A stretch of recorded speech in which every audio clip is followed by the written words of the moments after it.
This is Chet Holmgren, and I'm down to dunk. This is AJ Mitchell, and I'm down to dunk. This is Alex Crusoe, and I'm down to dunk. It's like baby bottle pop. Yeah. Mm-hmm. This is Adam Flagler, and I'm down to dunk. Hey, it's Isaiah Hartenstein, and I'm down to dunk. This is Cason Wallace, and I'm down to dunk. I can't spell Lucas. Hey, how do you spell Lucas? How do you spell Lucas? This is Lou Dort, and I'm down to Dort. This is Nikola Topic, and I'm down to dunk.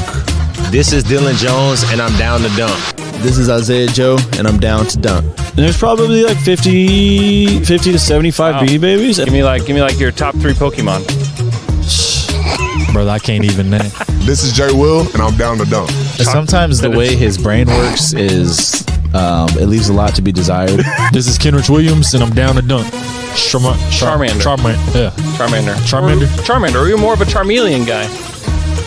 Charmeleon. This is Shea Gilgeous-Alexander, and I'm down to dunk. Schlecht. You know what it means? Yeah. That means like bad. It means bad. Yeah.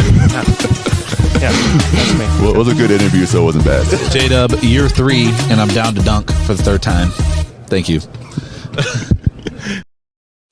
Welcome to Down to Dunk. I'm your host, Andrew Schlecht. We're part of the Athletic Podcast Network.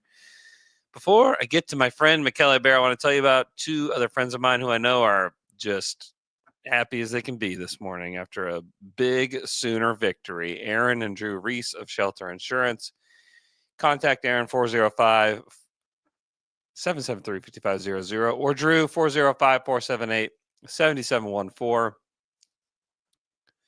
These are guys that are going to help you if you'll let them. Listen, it's your choice if you want these great guys to help you with car insurance or home insurance. Last year, Shelter was ranked number 1 on the Forbes list for the world's best auto companies. And right here in Oklahoma, they've been ranked number 1 for customer satisfaction by J.D. Power 6 out of the last 7 years. It's up to you. Give them a call or text today.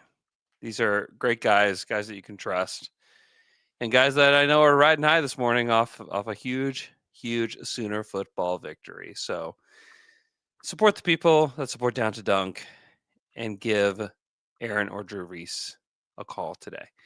With me on a Sunday morning is Michele Berra. Michele, what's up? It's all good. You were struggling big time saying Sooner victory. You had to really. I know they're excited about it. I'm not that excited about it. I'm a Cowboys fan. We got our butts kicked yesterday. I don't know if you saw the score. Yes, I saw that. It's a lot of points to almost no point. It's better than what, let me see, the Grambling did against Ohio State. Yeah. So it's not the worst score of the day. So that's the problem, though, is that your university is being compared to Grambling State now. And it's just like it's a bad place. We're in a bad place right now. It's also better than East Texas A&M, which lost 77-3. So these are like, I remember like them being a little bit better than this, like almost toe with the Sooners. Yeah, in like recent history. Yeah. Yeah, well, we're not here to talk about that. Thank God.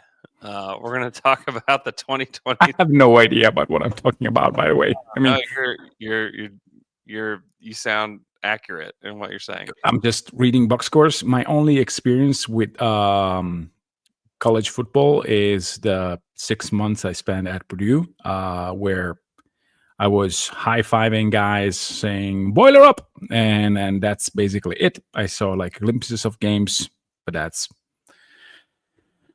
it. I also remember vividly like awesome tailgating parties. That was probably the part I was most interested in. Yeah. Which, I mean, maybe in the future. Who knows? Man, you missed the Zach Edey era. Would have been a great era. Yeah, there was also a lumbering big man back then. AJ Ammons. Oh, I don't remember him.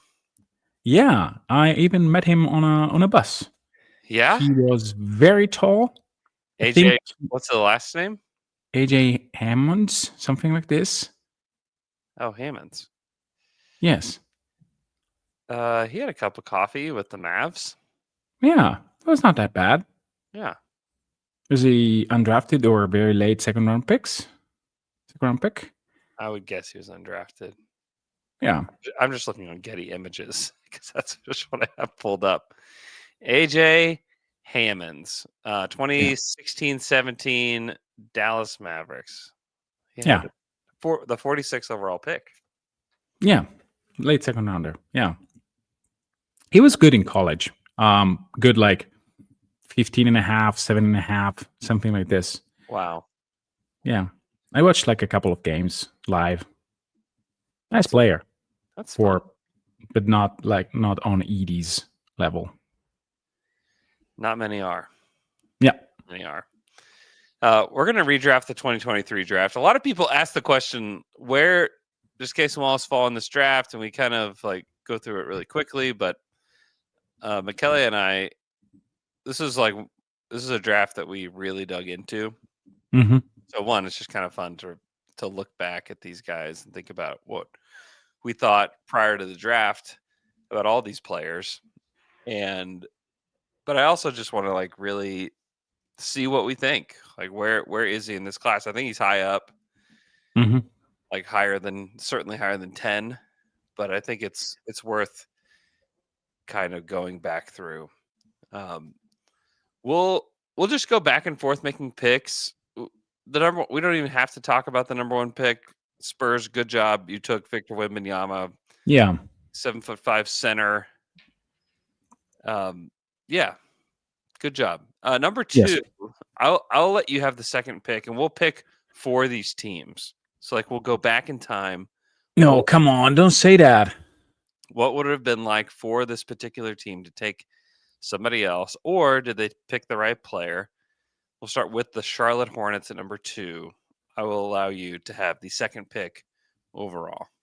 Thank you. I mean, if I have to pick just for value, I will pick Amen Thompson with no second thoughts. Yeah. I think that Amen is the guy who has the highest upside still behind Wemby. I know that Brandon Miller is going to score the ball a lot. Yeah. I just think that Amen has the chance to be maybe top 10 defender in the NBA. Also a very good point guard. Also a guy that will dug out from this I cannot score kind of mentality. He was already better last year. And I think that, again, he has a true all-star potential, maybe even all-NBA potential down the road. Yeah. I think that the reason why I'm not really positive is where. I mean, if I'm picking for Charlotte, maybe even then. I mean, if you want to have someone where LaMelo can work with, then Amen Thompson is a good player to pair him. So yeah, I'll go Amen Thompson. But again, it's not a wide margin between him and Brandon Miller in terms of value today. I think that the projected value in my head is higher for Amen Thompson today. Yeah. Yeah, I think that's the right pick. The Brandon Miller's health is another huge question. Yeah. He's missed a lot of time since he's been in the league. Remember all the questions, and we'll talk more about Brandon Miller. There's so many questions swirling around him, heading into the draft about character-wise. But I actually went to this draft, and we got me and my buddy Sam, who is on our video staff at The Athletic. We got to be on the red carpet and like have these guys just kind of passing by us. And by far the most popular guy on the red carpet amongst his peers was Brandon Miller. Like it wasn't even close. Interesting. Yeah. I think you mentioned that to me in the past. Mm-hmm. He was the guy that everybody loved. Everybody said, like we did this bit where it's like, who's the most famous person in your phone? Will you FaceTime them right now? And many of them said Brandon Miller was the most famous person in their phone.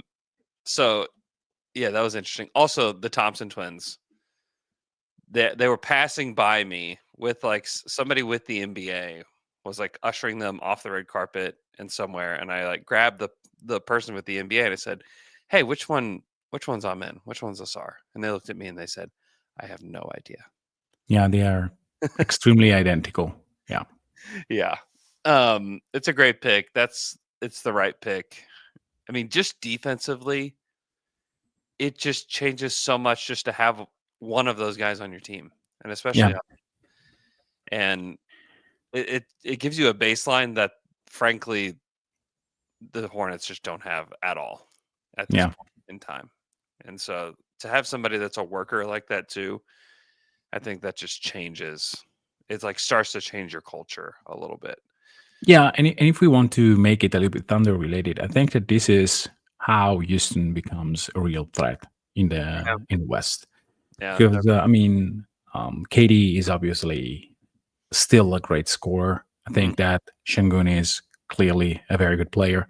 But if a man makes a step like the one that J-Dub just had from year 2 to year 3, then Houston has a lot to get to. And I really think that this is a year where he will probably have space to do so.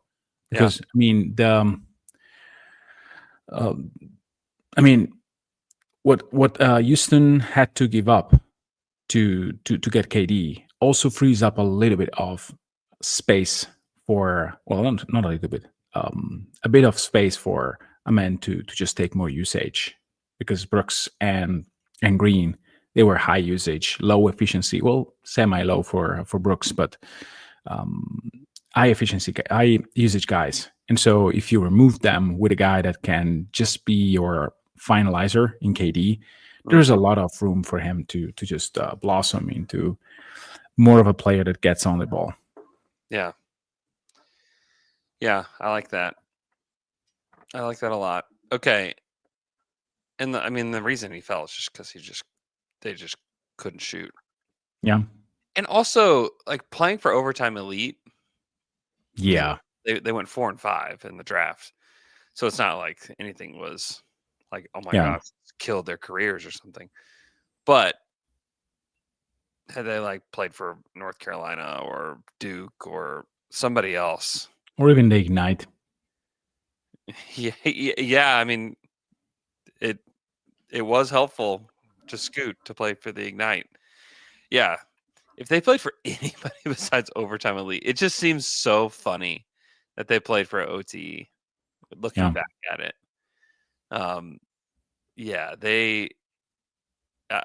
it would have been interesting to see them play for a college team. Yeah, just to see what they could do against college players. This is also like a huge what if for OKC. Like, if this pick slides to the 6, what happens then?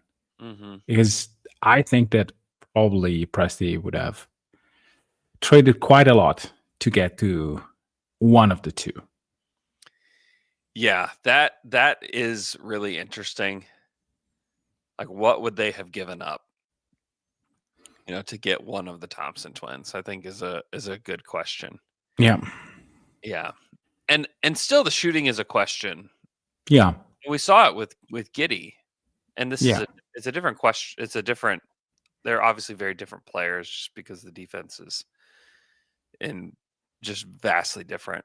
But what do you do with a player that can't shoot, that is a wing on the Thunder? That's not, the ball is going to be in Shea's hands. Yes. The ball is going to be in J-Dub's hands. What do you do with a player like that? Because then you just have to put them in a position to be 3 and D, where it was.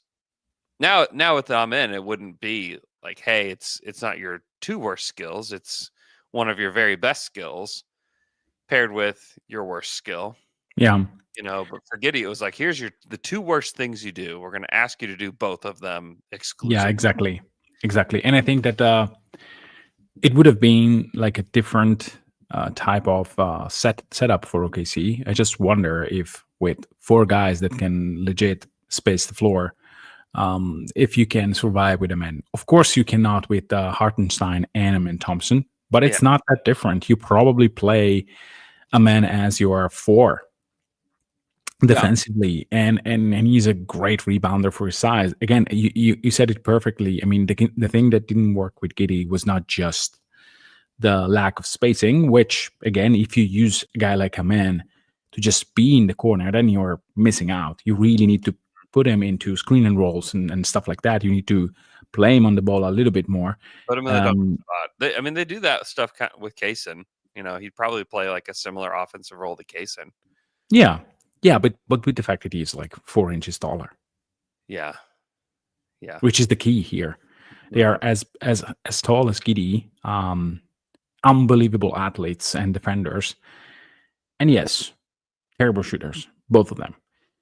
I really wonder. I still think that in Houston and OKC, where you have like enough shooting, in principle, that you can probably take advantage of that. But anyhow, this is the draft for the Hornets, and I think that they will probably be okay with Amen Thompson there. It's just sad for him to go there.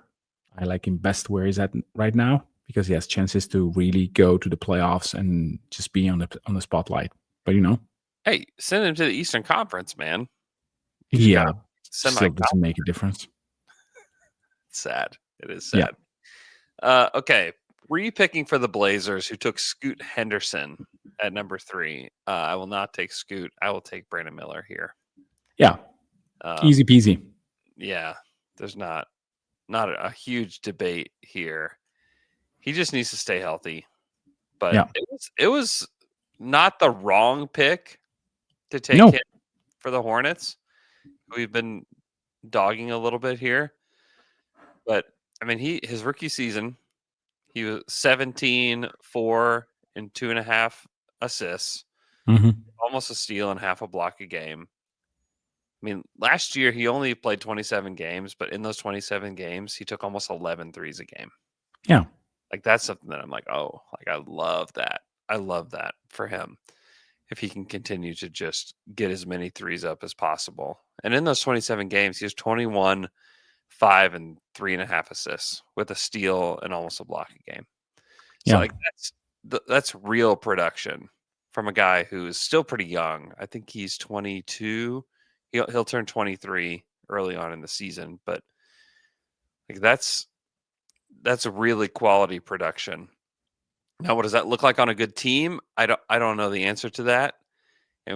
But he has the game that fits for any team, because he's got great size. He's 6'9". He can shoot the lights out. He can create his own shot.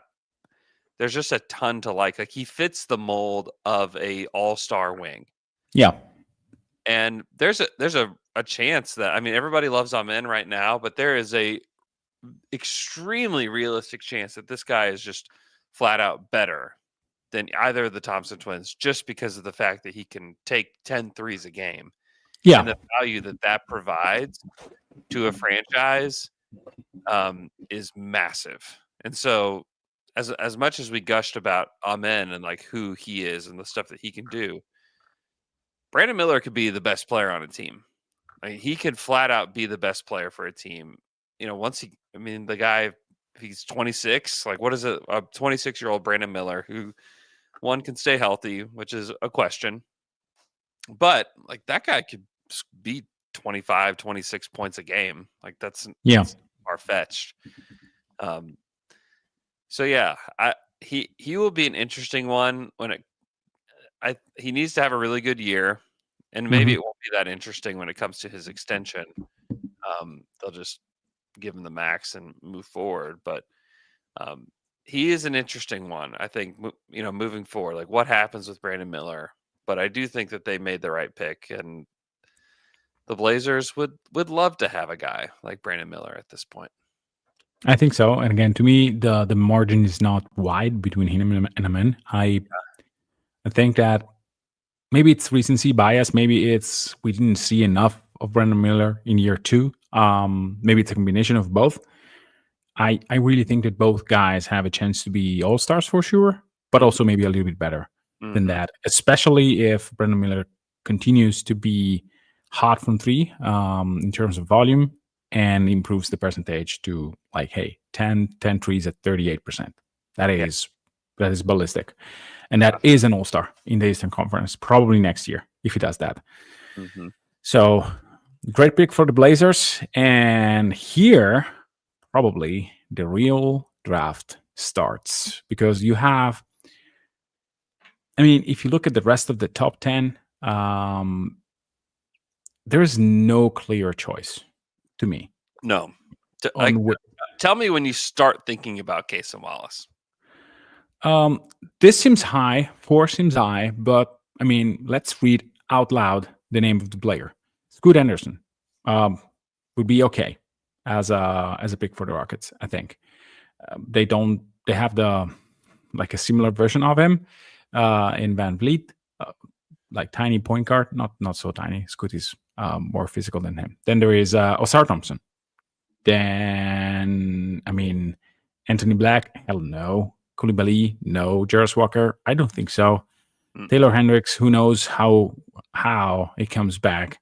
Then you have Cason, Jet Howard, Derek Lively the second. Lively is a very good player.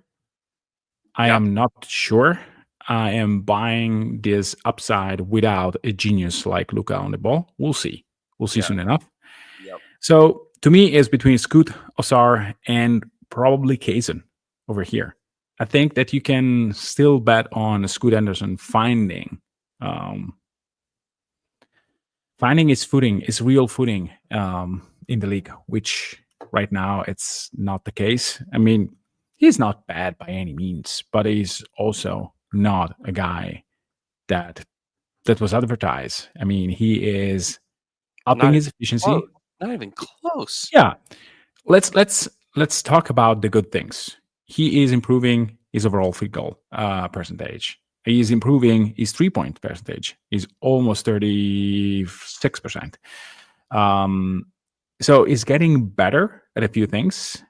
The team was better last year. So I think that there is still a chance for him to become like a quality starter. An all-star? I don't think so, but I don't see another clear-cut star in this draft.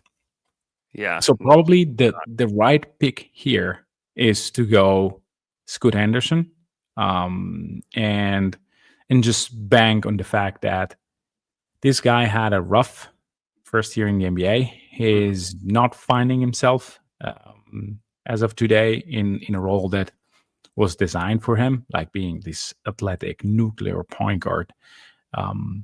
So I still buy.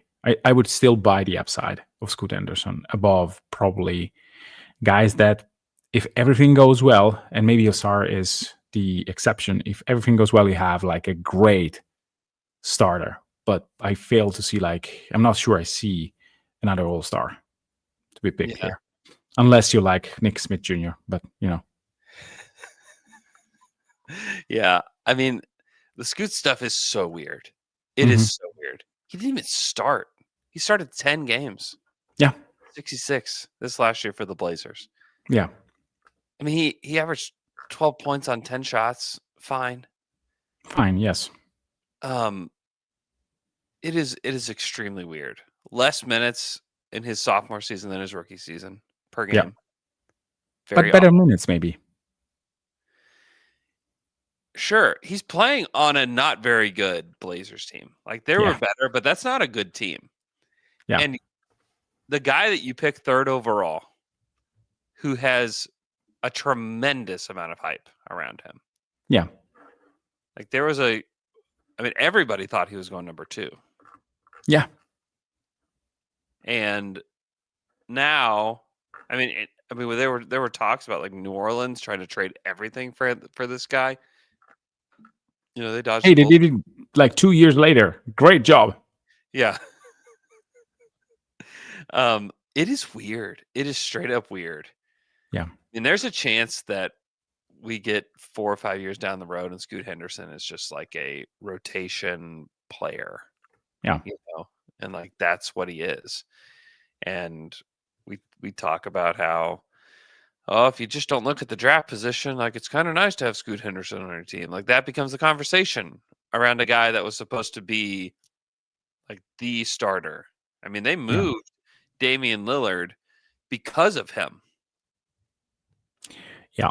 You know, like they thought, hey, this guy is going to shape our franchise. Not only is he not shaping the franchise, he can't even start. He didn't even start for a team that had a guy starting in front of him in Anthony Simons that they almost had to give away. Yeah. I mean, it is extremely concerning. And I feel like he's been handled a little bit with kid gloves in a lot of ways by a lot of people. And I just think it's very strange. I think that a guy that is picked that high, one, you should just start him anyways. Like you need to figure out what he is, because we're 2 years in now and we're really not even for sure what he is. Is that on him? No, it's not. It's not on him. I think it's on Chauncey Billups. It's a weird. It is extremely weird that he did not start. It is extremely weird. It makes no sense when you look back at it. Yeah. That he did not start. It is a failure by the organization, because we're talking about. I mean, they were starting Simons, Jeremy Grant, DeAndre Ayton, Tamani Kamara, Denny Avdia. Like, why not just bring Anthony Simons is like a 6-man anyways with like the game that he has. Why would you not put a real point guard out there with that group? Yeah. What are we doing? But it also is a huge red flag that Scoot didn't force that to happen. Yeah, if he's that good, he forces their hand. And he has not. Yeah, and again, I think that it's the thing that I said out loud is I don't see any all-star guy after the first three. Yeah. And that is the main question, the main point to me. I mean, I'm not there with Cason. I don't think that we have legit information for him, or legit, let's say, something that you can really project and say, okay, Cason Wallace will be an all-star in 3 years. Yeah, it can happen maybe, but we don't have that. And I think that with Asar Thompson, it's the same. Yeah, we saw glimpses of him being spectacular defensively, but is he really an all-star? I don't think so. Are they more sure in terms of, hey, if you have a good team, they can really contribute? Yes, I think that is clear. They can both. Well, Cason Wallace was a guy who played a key role on a championship team, and Asar Thompson was a guy who played a key role on a playoff team. Scoot Anderson is neither. So I think that if you want to see to put both of them ahead of him, it's fine. I don't have any qualms with the pick. I think that upside wise, I think that there is still, to me, there are still glimpses of, hey, in the right spot, this guy could be better than what he is. And I don't see why he's playing like this. So I'll just roll the dice and see what happens. Yeah. Yeah, the Rockets are not in nearly the same spot with Scoot as they are with Amen. Like they got really lucky that Amen fell to them. Or in this draft. Who knows? Maybe they just move on earlier from Green and Scoot Anderson finds what he. I'm not convinced that it's even there. Yeah. Okay. Fine. What was your pick, by the way? If I had that pick, who would I take? I'd probably just take Asar. Yeah, that's fine. Again, to me, it's very good. Fine. Yeah. I almost did it because in this way I can probably pick Cason Wallace. Yeah. I think I will take Asar in this spot. Yeah. So the Pistons, this is also great to the Pistons. They picked wisely. Yeah. Very good. I think they did. I think that Asar was the right pick. You know, he's had the blood clot issue, which kept him out of a huge chunk of last season. Mm-hmm. But I think there are definitely similar outcomes to Amen for Asar. They're literally twins. Mm-hmm. And I do think that he's certainly the less talented twin, mm-hmm. but I think that the defensive impact is going to be there, and I'm huge on like versatility and defensive impact, and that's all, kind of always been one of my things. And he has that in spades. He's a good passer himself. He's a versatile defender. I think that he is going to figure out how to shoot it at some level. That has not happened yet. I mean, that second season, he was 22% from three. His rookie season, he was 18% from three. Hey, that's improvement. It's improvement. He also took a lot less. And so it's like, what do we do with these numbers? I mean, he took 49 threes. Yeah. In 48 games. Or in 59, sorry. 59 that is very low volume. I mean, it is just like, it is essentially he doesn't take threes. Yeah. Yeah. And he was supposed to be the Thompson twin that could shoot it better. Yeah. So we'll just have to see where this all lands for him. But I like everything else. Outside of the shooting, I like everything else. But we could get to a place with both of them. You know, whenever they're really competing, let's say that they're both on like title contenders, where like the microscope is really on you, and if you really can't shoot, things start to change for you. I mean, we even saw it in Russell Westbrook compared to the Thompson twins is like Steph Curry. You know? Yes. But we could get to a place with both those guys if they have like an outsized role offensively on whatever team that they're on when they're truly competing, that we're like, oh my gosh, like this is really, really rough. That is still an outcome, even though we love the Thompson twins and we both clearly do. We're taking them 2nd and 5th overall in this redraft. But we could get to a point where like you just don't guard. Like you just don't. And you know, Russ, you do from probably 5 feet, 6 feet, just to contain the drive. Yeah. You just contain the drive and you just dare them to shoot. Yeah. And we saw that with Russ. We saw that with him. Against Portland, they did that. Yes. And against Utah. Yep. The season before. Yeah, I mean, Russ didn't. Let's see. Let me look at Russ. Russ is a career 30% 3-point shooter. Mm-hmm. You know, he had his MVP year. He shot 34%. That's technically his best mark. He did have that stint with the Clippers where he played, let's see, 21 games and shot 35%. But I'm not really going to count that. But like it's a similar situation. You know, and there could be an outcome for Amen where he is like Russ, you know, where he's got like the athleticism, he's got the passing, he's got the driving, he's got just like this downhill force. And the thing that Russ had that the Thompson twins don't have is just like this deadly mid-range jumper, you know? Yeah. Like that's what really made Russ's like attack, because he could just stop on a dime and shoot it from the free throw line. Rise up, shoot it from the free throw line, and like there's nothing you could do.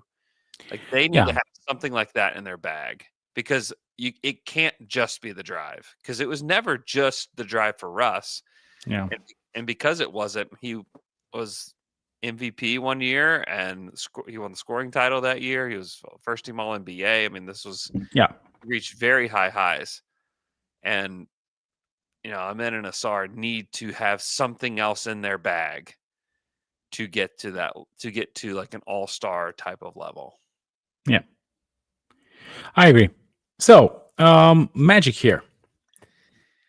Oh, the Magic. The Magic have a lot of possible directions to go here. Let's see. Well, in this moment, they don't have Bane because, I mean, it's 2023, so they don't have Desmond Bane. Nope. Cason Wallace would fit perfectly with what they want to do. But it's also a bit small. Koulibaly, I am struggling to evaluate him. He has nice figures. He showed very good moments in terms of defense. I still don't know what to do with him in terms of potential. But there is something where the Magic can really benefit from, and it's having a real center that is not Goga Bitadze, or it's not Wendell Carter and not Mo Wagner. They are all nice, but I think there is no starting center there. Now, with Paolo, you can think, okay, I would love to start him as a center, but it's not materialized yet. And I think that with their brand of defense, if you put Lively here, they would go on a different stratosphere with Lively. So I think that Cason and Lively here make a lot of sense. Mm-hmm. A lot of sense. And I don't know. I would probably. I mean, Cason Wallace is also very difficult to evaluate in terms of future potential. I think that he's a starter in the NBA, flat out. Yeah. And Lively is a starter, no questions asked. Other starters. Do you like him next to Suggs? I think is like the real question, because I think like Cason Wallace and Jalen Suggs are extremely similar players.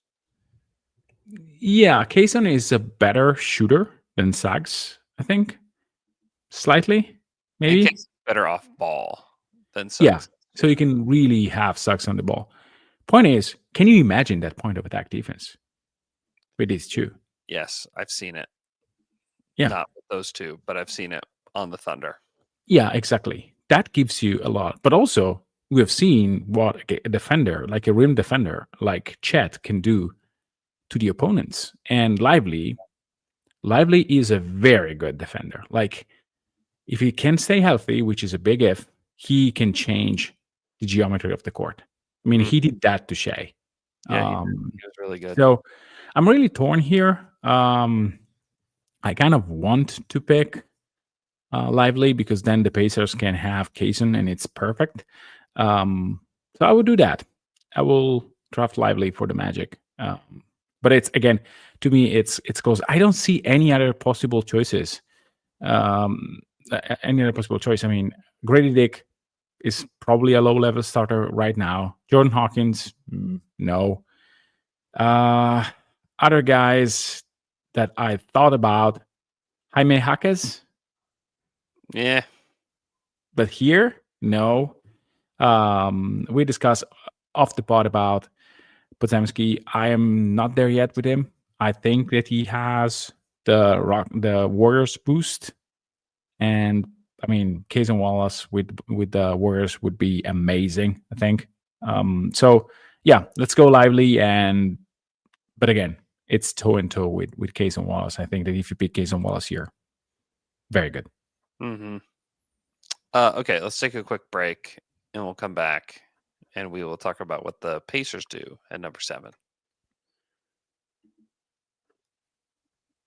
And we're back after that quick break. Before we get to the next pick, I want to tell you about my friends at Ring Family Dentistry. Ring Family Dentistry takes a straightforward, honest approach to dental care. Doctors Phil and Brendan Ring believe in keeping what's healthy, fixing what's not, and only replacing what truly needs it. No pressure, no upselling, just clear explanations, thoughtful recommendations, and decisions that are always up to you. Ring Family Dentistry is a true family practice with a laid-back vibe, modern tech, high-quality work, and from what I understand, a lot of Legos, including same-day crowns, which is unbelievable, even for your front teeth.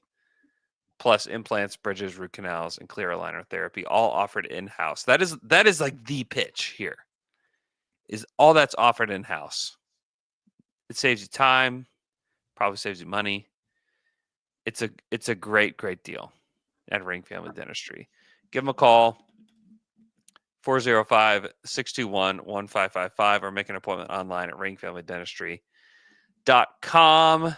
Support the people that support Down to Dunk and check out Ring Family Dentistry. Okay. So you took Derek Lively for the Magic. The Magic. Yeah, very conflicted pick. So far, we've actually taken everybody that's in this top 6 except for Anthony Black. Yeah. Which was one of my guys for the Thunder at 10. He gets taken at 6, and if you're the Magic, you probably already want to redo on that. He's an interesting player still, but there's just a lot of guys in this class that just can't shoot. You know, you look at Scoot Henderson, the Thompson twins, like, can Koulibaly shoot? So those are all like huge questions. And Anthony Black, he's not really a point guard in the NBA. Like, I just don't think he handles well enough to be like point guard in the NBA. He's like a wing. I think the defense is there. I love the defense. I love his creativity, but like, he has some of the worst misses. Like, he will get it wide open in the corner, and you just know that as that ball leaves his fingertips and is heading somewhere in the stratosphere, they're like, this one, like, watch your head. Like, this we don't know where this one's going. It's a wild ball, yes. It's sad. It's sad. He's like got great size. He's got great hair. There's a lot of fun things about this guy, but he should not have gone 6th. So who's going 7 for the Pacers? I mean, this is obviously where Cason Wallace goes. Like, there's not another player on the board. Maybe Koulibaly is like the only guy, but he's still somewhat of a mystery box. But Cason Wallace and the Pistons, or the Pacers, and not the Magic.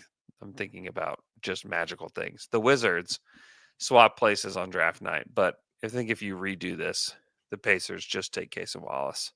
Can you imagine him on that team? Yeah, you can. Yes, you can. And he would have been great for them in the NBA Finals. They could have really used a guy like that against the Thunder. And not that it necessarily changes the outcome, but the guy that they picked, and Jarris Walker, wasn't healthy enough to play. And would he have played if he was healthy is a question that you have to ask yourself. And Cason Wallace would have certainly played. And like, I like Ben Shepherd. He's fine. But like, he takes all of his minutes. Yeah. And again, Ben Shepherd, first rounder for sure. Top 20 even in this draft if you want to redraft that high, because I think he surpasses at least Jet Howard and probably other guys. Yeah. Or Max Prosper maybe. So he's like top 25 for sure. So better than where he was drafted, which is the point. So the Pacers drafted really well. And I think that Jarris Walker here with the peak number 8, or between him and Koulibaly, still makes sense to some degree. I think that there are coaches in the NBA like Ime Udoka or Carlisle where if you're a rookie, you really need to be polished in order to play. And Jarris Walker played in the playoffs, just not as many minutes as you would have. I also wonder how much Jarris Walker plays if he's in OKC. I think a crap ton of minutes, to be honest with you. You think so? Yeah. I mean, from day one. I think that if you have like a 6'8" guy that can do a little bit of everything, Mark Daigneault will find a way to play him. Yeah. Don't you think? I mean, he plays everybody, so it's not like a crazy statement to say. No, that's the point. I'm not projecting anything. I just think that a player that has size, good fingertips, and probably have to hone in his decision making and shooting, I think that this is a player that OKC will play, especially if there is like value in doing so. Which, again, it's part. I just wonder, does he play in the playoffs? I mean, it's easy to see why Cason played, but does Jarris Walker play over Wiggins? It's a tough question. I agree. Does he play over Jay Will? Does he play over Kenrich? I mean, the answer to all these questions seems no, but because we only see the version of Jarris Walker that had very limited experience in tough moments, which is the key point of the synergy between Mark Daigneault and the front office. I mean, to have results in terms of winning and also results in terms of high-level development, that is unbelievable. You're reaching like developmental results like crazy good. There are misses, of course. Usman Jang is one of the misses, clearly, but you're also extracting value. Never miss an opportunity to just take a little jab at Us, just like a little Us jab. No, I mean it's reality. I mean, Usman Jang is not a successful development story. I know, or maybe just a partially successful one.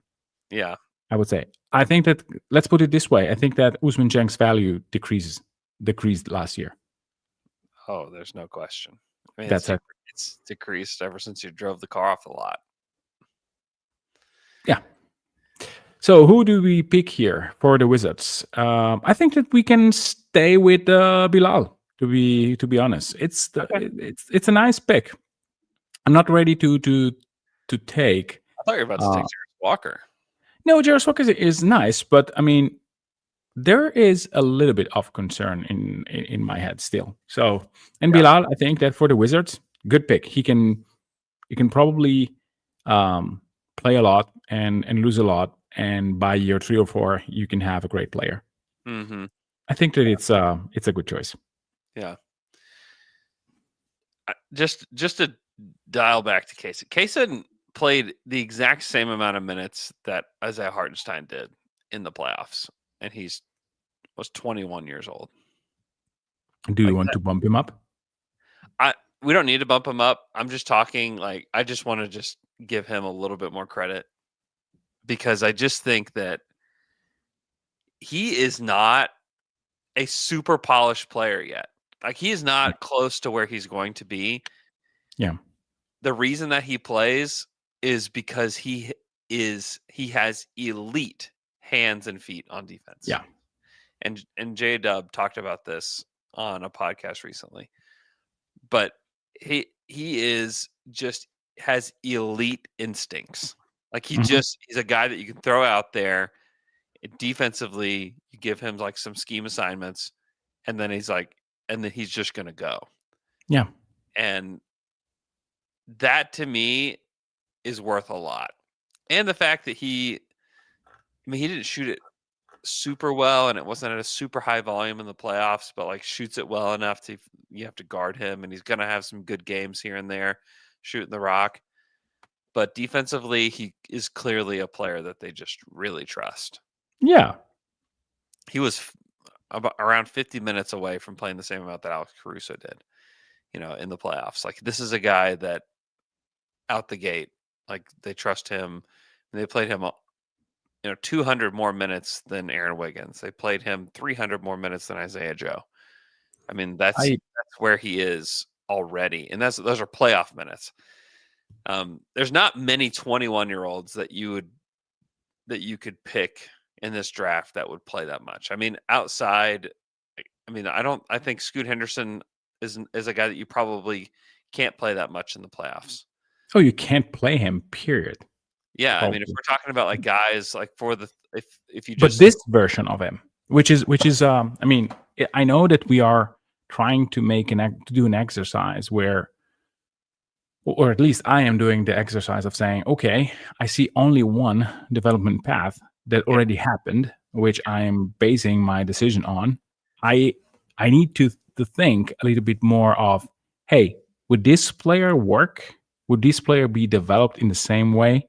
Yeah. I think that with the Magic, it's very easy to see a path for Derek Lively to be, he's so much better than whatever do we have now. So I think that he would be impactful as the version of Derek Lively that we saw out of the gate. Mm-hmm. With Cason Wallace, again, Mark Dagnall is a genius. Yeah. Chip is a genius. Chip Engelland is a genius in terms of like allowing the players to find their shots and improving on that end. So we have seen the best probably version of Cason Wallace, or close to the version, and we liked it.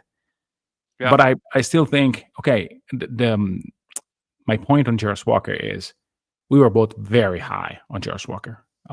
We would have probably picked him for the Thunder. Yeah. So I really think that version is there somewhere. And if you lose like 2 years of development time, because Carlisle will play you just if you are a great player or just if you are ready, and until then there is not like very much to do. So I really wonder: is this all the version of Jarvis Walker, or just the version that was like there because of the path that he took? I think with Jarvis there was a decent chance that in a development powerhouse like OKC is a very different version. Mm-hmm. Yeah, it's totally possible. That's totally possible. Man, where do you go here? This is a great question. And the Jazz took Taylor Hendricks, who's still available. And to be fair, he has had injuries that have kept him out. I don't think that I would go with Taylor Hendricks. I was not as big on Taylor Hendricks as everybody else was going into the draft. I know like a lot of Thunder fans really, really liked him and thought that he was kind of like one of the missing pieces here. Boy, there's not a surefire talent here. You know who I'm going to take? I'm going to take Grady Dick here. Oh, okay. Nice. I just think that shooting is always going to be something that you need. And he's on a weird team, Grady is. That's the Raptors are just an odd team that like what is anybody's role? Is a question that you can ask yourself. Yeah. But in his second year, I mean, he was 14 points per game. And he can shoot the rock. He can shoot he's it. not elite at that, but he also doesn't have like a very good point guard. Yeah, I just wonder if you put him in a, not that the Jazz are going to be like some awesome team, but I do think that they're better coached. And I do think that he's the kind of player that they could get a lot out of. And so, by the way, have you seen what Lauri Markkanen did to Jokic last night? No, I didn't. Fill me in. Finland upset Serbia, and Lauri was all over the place. Wow. Like, it was just sensational. I just saw glimpses of the game. But yeah, Finland version of Lauri is like a super duper all-star. And it's weird that he never made the playoffs in the NBA. Yeah, that is weird. That is almost a travesty. But anyhow, for the Jazz, having space is very important. Mm-hmm. And Grady Dick's he's got good size for a wing. Yeah. I don't know. I like the player. Only problem is long neck. Yeah, long neck.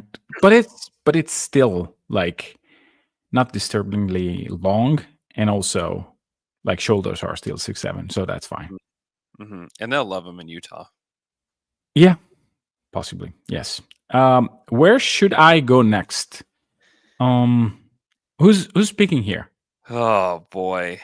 So this is the Mavericks. Okay. Okay. Are we drafting for OKC or are we drafting for? Do the Thunder trade up in this scenario? No. So let's just pick for the Mavs then. Okay. So the Mavs, the Luka version of the Mavs, need defense, shooting. Yes. Size probably. Yes. Oh. Nothing. Really nothing. There's not a lot left. No. We can go probably Jaime Jaquez here. Okay. I don't really like it. We can go Jarvis Walker and just believe of everything that I said before. I think that would do that. Yeah, I think so too. I don't love his fit with the Mavs, but come on. I mean, he's it's another. Could he be PJ in Washington? Yeah, he can play with PJ. And you play like a big man and two of these weirdo tweeners. Uh-huh. I see that you are very involved in this and you are really supportive of the choice they made. Okay. Yeah, I just don't know what to do with Jarvis Walker. I just don't know where his career goes from here. Like, is he potentially a guy that can start in the NBA, or is he just kind of this like bench big that just kind of bounces around? It's year 2. I know. I just feel like You learn a lot about guys though early on in their careers. You learn a lot. I just don't know what Jairus is going to be. I think that we will learn a lot this year because the Pacers kind of have to play him. I mean, yeah. I mean, they have. You have to know what you have in him after this year. Like you are forced to know. I don't mind this pick at all. I don't mind this pick. I don't mind choosing Jairus Walker here. I don't mind that. 11, the Magic again. They took they took Jet Howard. Which was a shock on draft night, and also like a shock today. What a horrible pick! Why did they do that? Why did I have no idea. Just drop Jordan Hawkins and or Grady Dick. That would have been so much better. Yeah, Grady Dick can play. Yeah, Jet just can't play. Yeah, he just really can't. Or you take Derek Lively here. Yeah. You know? Yeah, they could have. They could have had. Not in this redraft, because if I don't pick him there, I think that you absolutely pick him. Somewhere. In the redraft, yeah, there's no question that he just goes. Yeah. You took Cason at 6. He goes 7 to the Pacers. Yeah. Yeah, I think that these two are 6 and 7. Maybe 5 and 6 if you have different versions of Scoot Henderson, that the one that I have in my mind, which is probably the majority of you guys. But anyhow. Yeah. So where do we go here? So like Taylor Hendricks hasn't been taken yet. Maybe you just take Taylor Hendricks, but they have so many forwards. I just don't know that he can play. I don't love that fit for them. Hawkins can shoot, but he is small. He is really small. It is tiny, yes. It's really, really rough. You could go with Hawkes here. But he's another forward. He's another forward. That's the forward problem. You could go Pajemski here. I think so. It's. I don't hate it. I don't hate this spec or Keontae George. Even if I don't really like Keontae George, I don't know how conducive to winning Keontae George is. But he's 16 points per game. Yeah, I mean, you can put him as a bench guy and see what happens. Okay, so like, what's in your mind? What's the difference between Keontae George and Cole Anthony? That he is not Cole Anthony yet, and so I have maybe a little bit of hope that he would be a little bit better. But aren't they like? I mean, in my mind, they're extremely similar. Yeah, they are. I know. I mean, you can go pods here and just he is a refined version of the same, though. I don't expect like a lot of different results from this pick. Yeah. Oops. Forgot the O. Oh, that's a 0. Yeah, I actually like Brandon Pajemski. I think he can do a little bit of everything. And he's not super tiny either. Yeah. He's bigger than Keontae George is. I actually like Pajemski. I think that he would play. I think that he can shoot it well enough to stay out there. I like him. He needs like a good developmental system though. And Orlando's done a good job. Like let's give Orlando some credit. Like they've done a good job developing a lot of these guys. So I'll take pods. 12. This is the Thunder now. Toumani Camara. Oh man. Yeah. I think so. He should have gone. Maybe Kamara should have gone at like 9. Too bad you didn't pick him. God, he's the only guy. Why did I forget about Kamara? Is he in this draft? I had him. 52. 52, yes. Oh man, why did I forget about Kamara? I just other possibilities here. Jaime Jaquez maybe, because it's a do-it-all forward. But Toumani is a great defender. Yeah. Improved shooter. Yeah. Just available, flat out, always available. Good size. and just yeah, Tumani mean- can really play. yeah, he can play. He's 6'8". Yeah, He shot 37% from three on almost 4.6 attempts. 55% effective field goal. That is a gimme. And Yeah, I messed up here. Tumani could have gone 8. could have, but he's also how old is he? He's 24. He's 25. Yeah, I'm not sure that he goes that high. He's probably going for the Mavs at 10. Yeah, he's old. He's Yeah. really old. He's 4 years older than Cason Wallace. Yes, which is why it's okay for KC to grab him if Cason is gone, because it replicates a bit of what Cason does. He's not the same defender. He would have been awesome. He would be awesome for the Thunder. Oh my gosh, he'd be awesome for the Thunder. Yeah. Shoot. Well, that's an interesting story. It's like what happened there with Tumani Kamara? Because I mean, the Thunder took Keontae Johnson 2 picks earlier. I mean, the Thunder had the 50th pick, and they took another guy. Keontae Johnson and Tumani Kamara are the exact same age, by the way. Yeah. They were both 23 on draft night. I don't know. I don't remember having any strong opinions of Tumani Kamara. No. I mean, and in year one, not many he people was. Yeah, and he was this guy who was very physical, but not really. And then year two is just okay.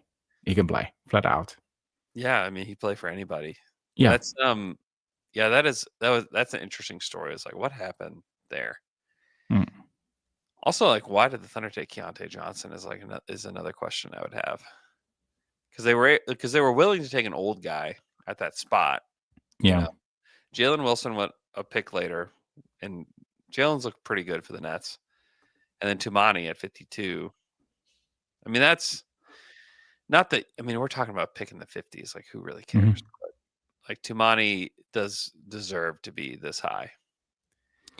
Yeah, maybe with this, you have a lot of players in the same ballpark. Maybe the guy that they were waiting on was another one. Maybe they had Jordan Miller, or not sure. I mean, I'm almost sure that they didn't have Gigi Jackson high on their board. Yeah. By the way, where Gigi Jackson goes is also a question. I think that the players that we still have to go to in the high 20s, it's Gigi Jackson, maybe Taylor Hendricks.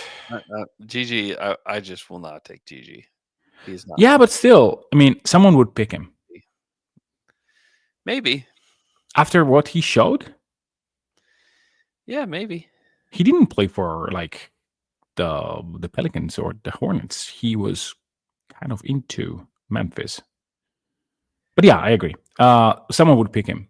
And then there is not much left. Was tanking though, right? Yeah, kind of. Okay. I mean, that was. I mean, they lost so many games. Yeah. Like, I know, like, he had some, like, Gigi had some big games. He scored 30 against KC. I mean, but that game was over. Yeah. They got killed. Like, I just think that the someone has to score the points thing is a real thing in the NBA. Yeah. These guys are all. That's the thing about, if you get to the point where you are just picked in the draft and you are given reps, you will score the rock, especially if you're as talented as Gigi is. I just don't believe that Gigi is like I don't know how. I don't think he'd play on the Thunder. I think he'd be in the G League. Oh no. Yeah. I agree. He would play for other teams though, I think. Yeah, other bad teams, absolutely. Yeah. I think that also Jordan Hawkins deserves a mention. We were so high on Kobe Buffkin. So high. Still unsure why that happened. A 6'5" guard that can kind of do a little bit of everything. Yeah. Shoot pass, dribble. Like, that's he's super skinny as part of it, and also he just hadn't stayed healthy. I did see a guy in Vegas with a Kobe Buffkin jersey on. Yeah. I think was he his uncle or cousin? I asked him. I stopped him and asked him. I thought, this has got to be Kobe Buffkin's uncle. He was not. He was just a huge Buffkin boy. Yeah. which, we're still out there. Yeah. Okay, the Raptors got Grady Dick at 13. That's a really good pick. It looks like a really good pick now Yeah. compared to what is left on the table. Where do you go here? Ugh. Keontae? Not Johnson George. Oh no, I'm just out on that archetype of player. Is just Okay. I just can't. Jaime Jaquez? Yeah, him falling out of favor in Miami is weird. It's weird. I'll still take him here. I like the type of player that he is, but it is weird how he kind of has fallen out of favor there. But he's like a versatile forward that is pretty tough. Yeah. He was old. He was 22 and he was drafted. But yeah. Yeah. I thought about Buffkin here. There's no doubt. Yeah. But yeah, Keontae George has done a lot, but if he's just been on a team that just does not, like, they don't do anything. It's not a good team. Yeah, I know. They're just like, here, take these possessions, Keontae George. But yeah. Okay, for Keontae George, what's the extension number that you feel comfortable with? 18, 16, 18. 15. Oh, Yeah, I know. Yes, I agree. I agree with the point. I mean, you don't want to pay 60 million for 4 years to him. Yes. no. Yeah, I don't know. It's But tough. like these scorers like Jordan Clarkson or Cole Anthony, they are NBA players. You just I'm not saying have that. to- Yeah, they are. They are. That's just not my cup of tea. That's all. I know. 14, the Pelicans. Like, let's do at least this one. Where do we go here?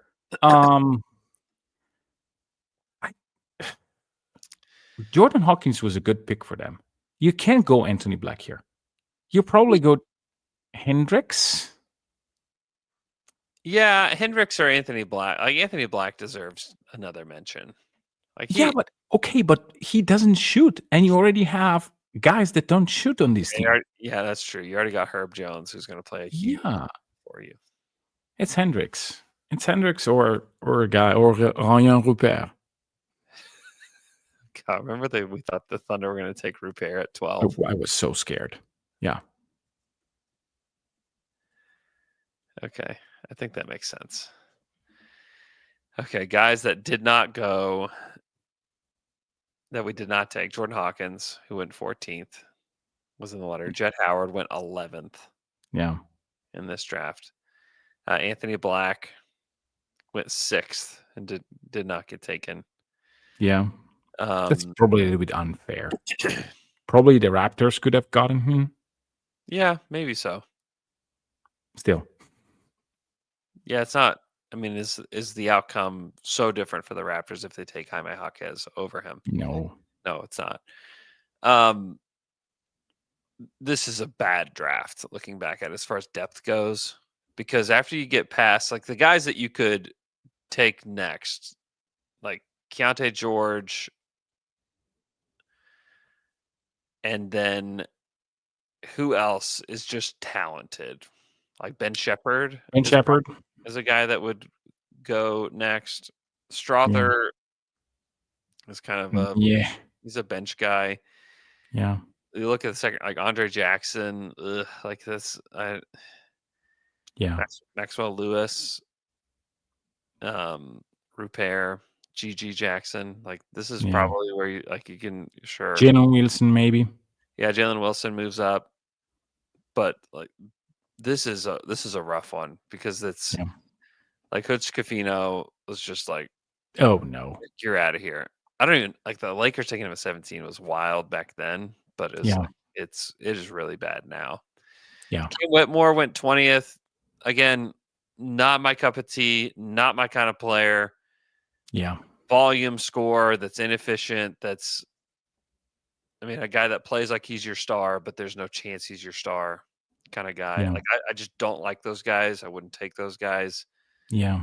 I don't like it for the Wizards. A lot of people are like, oh, I like the flyer for the Wizards. I don't like that for them because all he's going to do is just siphon possessions from guys that need them. Like I just wouldn't. I wouldn't even bother. I just wouldn't bother with a guy like that. And then it's like Noah Clowney, Dariq Whitehead, Chris Murray, Omax Prosper has already been cut.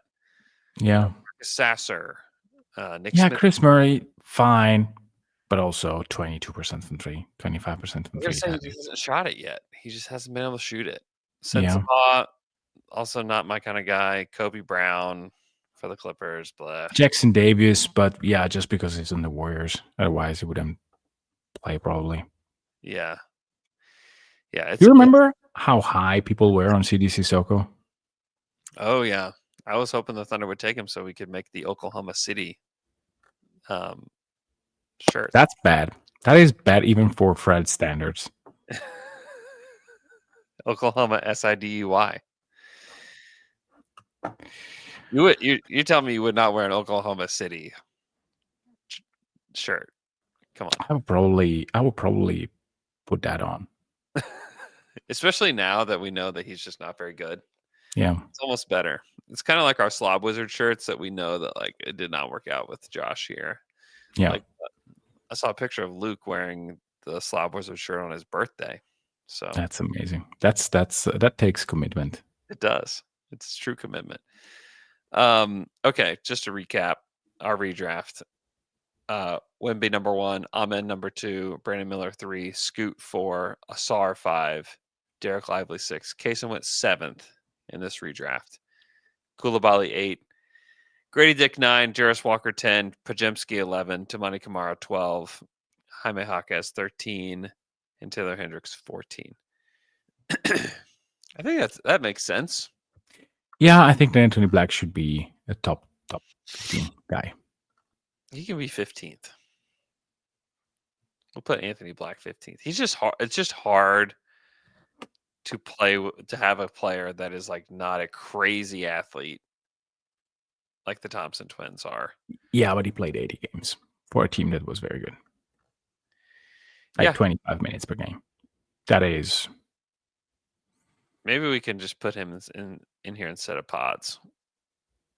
I would probably put him where we put Jaime Jaquez. With the Raps. Yeah. Yeah, Jaquez can fall out. Yeah. Okay. I don't mind that. I don't mind. Great. Okay. Jaime Jackets. I think I still have that on my board. Hold on, let me see if I can find it. With Jamie Jaquez. Jamie Jaquez. Or Jackwets. Unreal. Pau Gasol, a Spaniard who says it like this. With Jamie Jaquez or Jaquez. Wow. We'll never, Pau Gasol, we will never forget about that. We will never forget. Or Jackwets. It's because if you say like Jamie Jaquez or Jaquez, that would have been acceptable. Yeah. But or Jackwets, that is actually horrible. Like for me, it's to say Danilo Gallinari or Gallinari. Like, yeah, man, like just Danilo Gallinari. That's it. Like you should have been able to spell it. With Jamie Jaquez or Jaquez. Oh boy, that's great. That's great. Okay, hope everybody's doing awesome. Hope you guys enjoy your day, and we will be back and talk more Thunder. And maybe more will happen. We talked a little bit about it Friday night. We actually talked a lot about the whole Clipper situation. I'll bet you we'll have some updates coming at us. Yeah, just a sad moment for Sorber. Can we just say? We talked about Sorber too. It's just a shame. As somebody who's going through, almost finished with my rehab for ACL, it's like it is awful. And I know like he's got the advantage of being 19 and not 39 when it happens to you, but it's terrible. It is a horrible injury. It is. Yeah. It is the hardest, physically the hardest thing I've ever had to do. So I feel for him, and I hope that the surgery goes well and that he gets back at it. But it is it is a horrific injury. So hope that he has smooth recovery. So okay. Enjoy the rest of your day. We'll talk to you guys again on Wednesday. Until to die.